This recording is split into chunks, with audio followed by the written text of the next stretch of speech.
Cabbage ఉల్లిపరక appam.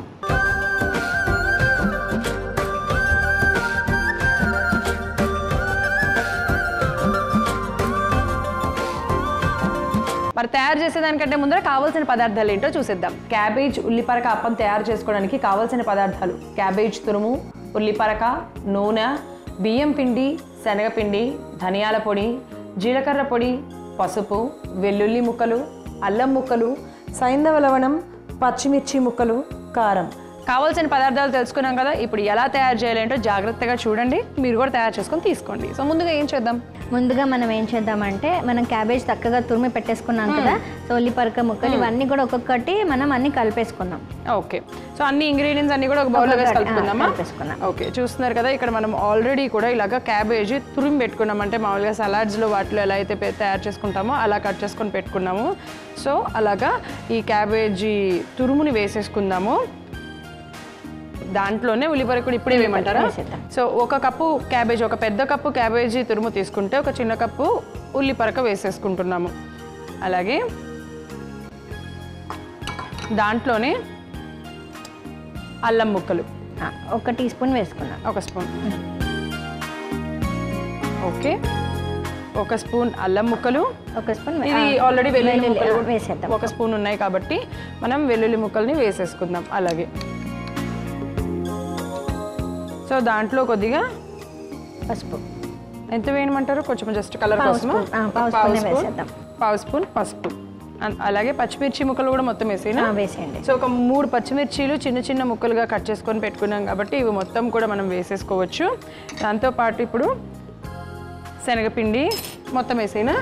శనగపిండి ఒక 1/2 cup తీసుకున్నాము. చిన్న కప్తో శనగపిండి వేసుకుంటున్నాము. అలాగే బియ్యపిండి మొత్తం వేసేనా? బియ్యపిండి కూడా ఒక 1/2 కప్ తీసుకున్నాం అనమాట. బియ్యపిండి వేసేసుకుంటున్నాము. అలాగే దాంట్లోనే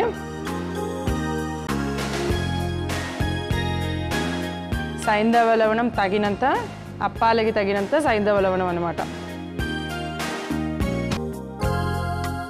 ధనియాల పౌడర్ 1 స్పూన్ వేయాలి. 1 స్పూన్ వేసేద్దాం. 1 స్పూన్ ధనియా పౌడర్, జీలకర్ర పొడి 1 స్పూన్, 1 స్పూన్ జీరా పౌడర్, తగినంతగా కారం. ఆల్రెడీ పచ్చిమిరపకాయలు వేసుకున్నాం కాబట్టి జస్ట్ మనము ఒక 1/2 స్పూన్ ఆర్ 1 స్పూన్ ఇలాగా కారం వేసుకోవచ్చు. ఇక్కడ నేను 1/2 స్పూన్ కంటే కొద్దిగా ఎక్కువ తీసుకున్నాను. సో ఇవన్నీ వేసి కొద్దిగా నీళ్లు పోసుకొని లైట్గా మనం నీళ్లు పోసుకొని కలుపుకుందాం. ఎక్కువగా కూడా అవసరం లేదు, ఎందుకంటే అప్పాల్లాగా తయారు చేసుకుంటున్నాం కాబట్టి ఎంత అవసరమో నీళ్లు అంత పోసుకొని అంటే కలుపుకుంటూ ఉండాలన్నమాట మధ్య మధ్యలో చూస్తూ. ఎందుకంటే క్యాబేజ్లో కూడా మనకి నీటి శాతం ఉంటుంది కదా, సో దానికి తగ్గట్టుగా అనుగుణంగా వేసేసుకుందాం. ఇలా గట్టిగా కలుపుకుంటే కనుక ఆ నీటి శాతం కూడా బయటికి వస్తుంది. సో దట్ అప్పాల్లాగా చేసుకోవడానికి మనకి ఆ ఒత్తుకోవడానికి ఈజీగా ఉండేటట్టుగా తయారు చేసుకుంటాం కదా ముద్దలాగా, అలా ఇంకొంచెం పోయండి మేము. సో ఇక్కడ మనము ఈ క్యాబేజ్ని ఈ ఉల్లిపరకని ఎందుకు తీసుకోవాల్సి వచ్చింది? మెయిన్ ఇంగ్రీడియంట్స్గా చెప్పండి. ముఖ్యంగా మనకి రక్తహీనత సమస్య నుంచి బాధపడుతున్నారు కదా, సో దాని నివారణ ఉద్దేశంగా మనం ఈ రెసిపీ తయారు చేసుకుంటున్నాం. అండ్ మనకు ముఖ్యంగా క్యాబేజ్ని ఎందుకు ఎంచుకున్నామంటే క్యాబేజ్లో మనకి రక్త శాతాన్ని వృద్ధి చెందించేటువంటి ప్రాపర్టీస్ ఉంటాయి అన్నమాట. అది పిత్తాన్ని వృద్ధి చెందిస్తుంది అనమాట ఆయుర్వేద శాస్త్రపరంగా కూడా. ఇంకా ఉల్లిపరక, ముఖ్యంగా ఉల్లిపరక ఏం చేస్తుందంటే రక్తాన్ని శుద్ధి చేస్తుంది, అలానే రక్త కణాల యొక్క సంఖ్యను కూడా పెంచుతుంది అనమాట.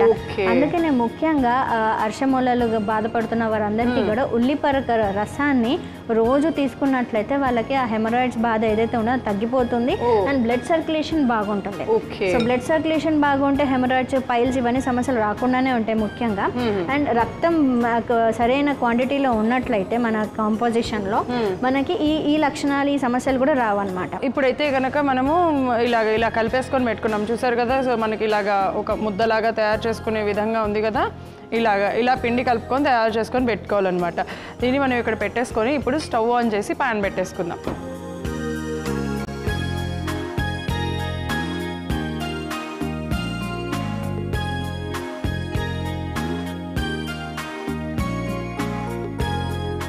సో ప్యాన్ పెట్టుకుంటున్నాము. ఈ ప్యాన్లో కొద్దిగా నూనె కూడా వేసేసుకుందాం. 1 to 2 స్పూన్స్ నూనె వేసేసుకుంటే సరే. 1 స్పూన్ నూనె వేసుకుంటున్నాను.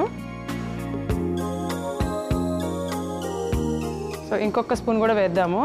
సో దట్ ఏంటంటే మనకి 2 వైపులా కాల్చుకోవాలి కాబట్టి అది కొద్దిగా వేడి అయిన తర్వాత మనం ఇది వేసుకుందాం. సో ఇందాక మీరు అన్నట్టుగా ఉల్లిపరక రసము అన్నారు కదా, అంటే అలా పచ్చి రసాన్ని తీసుకొని ఎంత తీసుకోవచ్చు అంటారు మామూలుగా? ఇప్పుడు మీరు చెప్పిన సమస్యతో బాధపడుతున్న వాళ్ళు డైలీ ఒక 10 to 20 ml తీసుకున్నా కూడా సరిపోతుంది.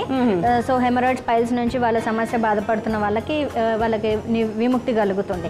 అండ్ ముఖ్యంగా రక్తహీనత ఎందుకు మనం అడ్రస్ చేయాలి? ఇప్పుడు రక్తహీనత ఉండడం వల్ల మనకి ఎలాంటి ప్రాబ్లమ్స్ వస్తాయంటే, మనం చిన్న పిల్లల నుంచి తీసుకుంటే పెద్దవాళ్ళ వరకు కూడా, ఫర్ ఎగ్జాంపుల్ చిన్నపిల్లలకి ముఖ్యంగా ఆడపిల్లలకి అయితే ఏమవుతుందంటే, రక్తహీనత ఉండడం వల్ల ఆడపిల్లలకు కానీ మగపిల్లలకు కానీ వాళ్ళ ఫిజికల్ గ్రోత్ కానీ మెంటల్ గ్రోత్ కానీ ప్రాపర్గా ఉండదు. First thing. అండ్ ముఖ్యంగా మా ఆడపిల్లలలో ఏమవుతుందంటే, వాళ్ళ ప్యూబర్టీ ఏజ్ వచ్చినప్పుడు మెనార్కి కానివ్వండి అవన్నీ కూడా హార్మోనల్ ఇంబ్యాలెన్స్ అనేటువంటిది జరుగుతుంది. అండ్ యుక్త వయసులో వచ్చినప్పుడు రక్తం కలుషితం అవ్వడం కానీ రక్తహీనత వల్ల ఏమవుతుందంటే ఇమ్యూనిటీ, అందరిలో ఇమ్యూనిటీ తగ్గిపోతుంది. సో ఇమ్యూనిటీ ఒకసారి మనకు తగ్గింది, రోగ నిరోధక శక్తి తగ్గింది అంటే మనం వేరియస్ ఇన్ఫెక్షన్స్ కి మనం గురవుతాం. సో కొంత గొప్ప మనము మందులు వేసుకున్నప్పటికీ అది చాలా టైం పడుతుంది అనమాట హీలింగ్ ప్రాసెస్ అవ్వడానికి. అండ్ ముఖ్యంగా డయాబెటీస్, హైపర్ టెన్షన్ ఉన్న వాళ్ళకి ఏమవుతుందంటే, ఏదైనా చిన్న దెబ్బ కానీ తగిలినప్పుడు లేదంటే ఏదైనా ఇల్నెస్ వచ్చినప్పుడు అది హీల్ అవ్వడానికి లేకపోతే వాళ్ళు దాని నుంచి బయటపడడానికి చాలా టైం పడుతుంది. ఇంకొకటి ఏంటంటే, ముఖ్యంగా ఊపిరితిత్తుల సమస్యలు వచ్చినప్పుడు మనకి రక్తహీనత ఉన్నప్పుడు ఆ ఊపిరితిత్తులు సరిగ్గా పనిచేయకపోవడం ఇంకా డిలే అయిపోతుంది అనమాట. ఓకే. సో మేడం అయితే మనకి చాలా, అంటే ఇది తీసుకోవడం వల్ల ఎన్ని ఆరోగ్య ప్రయోజనాలు ఉన్నాయి అనేది చాలా చక్కగా చెప్పారు. ఇప్పుడు మేడం చెప్పిన వాటిల్లో ఎటువంటి ఏ చిన్న సమస్య మీరు ఎదురైనా కూడా ఇలా తయారు చేసుకొని తీసుకుంటే చాలా మంచిది, అంటే ఆరోగ్యంగా ఉంటారు అని అంటున్నారు. చూసారు కదా, ఇక్కడ నేను ఇలాగ తయారు చేసుకొని తీసుకున్నాను. ఈ నూనెని ఏం చేద్దామంటే ఒకసారి స్ప్రెడ్ చేద్దాం. ఈవెన్గా స్ప్రెడ్ చేసి దాన్ని మనము లైట్గా ఇలాగా కొంచెం ఇప్పుడు పైన లైట్గా కొద్దిగా ఆయిల్ వేసుకుందాము. సో దట్ ఏంటంటే మనకి చేతికి ఇలా అంటుకోకుండా ఉంటుందన్నమాట. సో అలాగా సన్నగా చిన్నగా స్ప్రెడ్ చేసుకోవాలి. ఆయిల్తో అయినా స్ప్రెడ్ చేసుకోవచ్చు, లేదు అంటే కనుక మనము నీళ్ళైనా కూడా తీసుకోవచ్చు. కొంచెం నీళ్ళు పోయిన మేము లైట్గా కొంచెం నీళ్ళు కూడా అద్దుకొని స్ప్రెడ్ చేసుకుంటే కనుక ఈజీగా అయిపోతుంది. ఒకవేళ ఇలా ఇబ్బంది అనిపిస్తే ముందే మనం చిన్న చిన్న అప్పల్లాగా తయారు చేసుకొని డైరెక్ట్గా దాని మీద వేసేసుకోవచ్చు. ఏదర్ ఎలా అయినా పర్వాలేదు. బట్ ఇది ఇలా తయారు చేసుకున్నప్పుడు ఏంటి అని అంటే దానికి హోల్స్ పెట్టుకోవాలన్నమాట. మనము మధ్య మధ్యలో ఒక చిన్న చిన్న హోల్స్ లాగా పెట్టుకుంటే త్వరగా మంచిగా కుక్ అవుతుంది. ఫ్లేమ్ అనేది కొద్దిగా చిన్నగా పెట్టుకోవాలి. ఇక్కడ చూసారు కదా, సో ఇక్కడ మధ్యలో ఒక చిన్న హోల్స్ లాగా పెట్టుకోవాలి.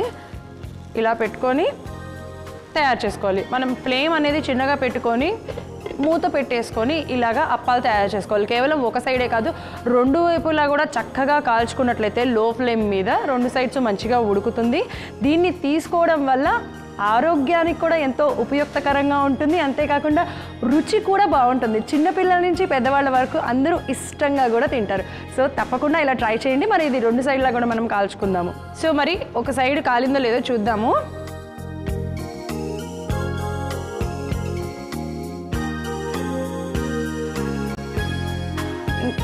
ఇంకొక వైపు తిప్పుకుందాం. అబ్బా ఎంత బాగుందో కదా మ్యామ్, చూడ్డానికి అయితే మాత్రం చాలా బాగుంది, అంటే కళ్ళకింపుగా ఉంది. ఇంకొక సైడ్ కూడా కాల్చుకుందాం. సో మరోవైపు తిప్పుకున్నాం కదా, చక్కగా రెండు వైపులా కాల్చేసుకున్నాం కాబట్టి దీన్ని వేడివేడిగా ఉంది ప్లేట్లోకి అలా తీసేసుకుందాం. యా, చూసారు కదా, మరొకటి కూడా వేసేసుకుందాం. సో చూసారు కదా, అలా ఇంకొకటి కూడా వేసేసుకున్నాను. ప్లేట్లోకి పెట్టేసుకుంటే చూడండి, చూడడానికి ఎంత బాగుందో. Ma'am ready ma'am. Yes. So చిన్నపిల్లల నుంచి పెద్దవాళ్ళ వరకు ఎవరైనా కూడా ఇది తీసేసుకోవచ్చు. రక్తహీనత సమస్య నుంచి వచ్చేటువంటి ప్రాబ్లమ్స్ అన్నింటినీ చెక్ పెట్టడానికి మంచి రెసిపీ క్యాబేజీ ఉల్లిపరకప్పం రెడీగా ఉంది. ఓకే, సో చూసారు కదా, సో రక్తహీనత డెఫిషియన్సీ ఎవరైతే ఫేస్ చేస్తున్నారో వాళ్ళు ఇలా తయారు చేసుకొని తీసుకోండి. మెడిసిన్ కూడా కాదు, చక్కగా వారానికి ఒకటో రెండో సార్లు ఇలా తయారు చేసుకొని తీసుకున్నట్లయితే ఆ ప్రాబ్లం నుంచి బయటపడతారు, హ్యాపీగా ఉంటారు, ఆరోగ్యంగా. సో మరి దీని టేస్ట్ ఎలా ఉందో నేను కూడా చూసి చెప్పేస్తాను. మొత్తానికి పట్టుకుంటే మాత్రం మంచి క్రిస్పీగా ఉంది.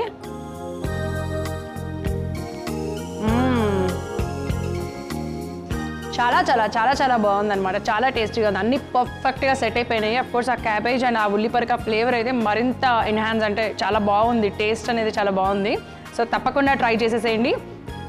మరి దీనికి కావాల్సిన పదార్థాలు తయారు చేసే విధానం మరొకసారి మీకోసం. క్యాబేజ్ ఉల్లిపరక అప్పం తయారు చేసుకోవడానికి కావాల్సిన పదార్థాలు: క్యాబేజ్ తురుము, ఉల్లిపరక, నూనె, బియ్యం పిండి, శనగపిండి, ధనియాల పొడి, జీలకర్ర పొడి, పసుపు, వెల్లుల్లి ముక్కలు, అల్లం ముక్కలు, సైంధవ లవణం, పచ్చిమిర్చి ముక్కలు, కారం. క్యాబేజ్ ఉల్లిపరక అప్పం తయారు చేసుకునే విధానం: ముందుగా ఒక మిక్సింగ్ బౌల్ తీసుకొని అందులో 1 కప్పు క్యాబేజ్ తురుము, 1 కప్పు ఉల్లిపరక, 1 చెంచా అల్లం ముక్కలు, 1 చెంచా వెల్లుల్లి ముక్కలు, పావు చెంచా పసుపు, పచ్చిమిర్చి ముక్కలు, 1/2 కప్పు శనగపిండి, 1/2 కప్పు బియ్యం పిండి, రుచికి సరిపడా సైంధవ లవణం, 1 చెంచా ధనియాల పొడి, 1 చెంచా జీలకర్ర పొడి, 1/2 చెంచా కారము, సరిపడా నీళ్లు పోసి బాగా కలుపుకొని పక్కన పెట్టుకోవాలి. ఇప్పుడు స్టవ్ వెలిగించి పాన్ పెట్టుకొని 2 చెంచాల నూనె వేసి వేడి చేసుకోవాలి. నూనె వేడయ్యాక కలుపుకున్న పిండి మిశ్రమాన్ని పాన్ మీద అప్పంలా ఒత్తుకొని మధ్యలో చిన్న చిన్న రంధ్రంలాగా చేసుకొని 2 వైపులా తిప్పుకుంటూ కాల్చుకొని సర్వింగ్ ప్లేట్లోకి తీసుకుంటే రక్తహీనత నుండి వచ్చే సమస్యలను తగ్గించి క్యాబేజీ ఉల్లిపరక అప్పం రెడీ.